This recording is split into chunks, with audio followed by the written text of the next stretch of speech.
akitembea kama chungwa hivi, kumbe chenza. Jicho la kwanza kalilegeza, la pili la nikonyeza, la tatu kulitaja stories. Sauti yake achiriku ndo imenivutia mwindaji, sauti yake imenifanya mimi ni feli kwenye shabaha za udunguaji. Rangi yake aliali na malai kitandani, speed yake ni 5G so kitonga cha wifi. Chiriku ukipandisha unatulia, kutwa kucha kwa wewe ni kilio. Mimi ni mfuasi mkubwa wa ndege wa neno yenye mikia mirefu ya kuvutia. Laala Chiriku, mkio sio mrefu sana maana sitaweza kuhudumia. Penzi kalitakatisha bila hata ya kubambika, kalifua kalianika limekauka, kanivisha kamwene huyu ndege utekumi, la 9 huwa analia machozi baada ya jicho lake kumfikisha.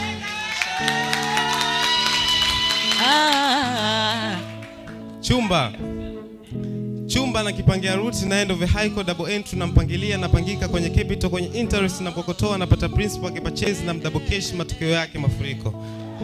Tulizoni kwenye kiota afikiri kuondoka.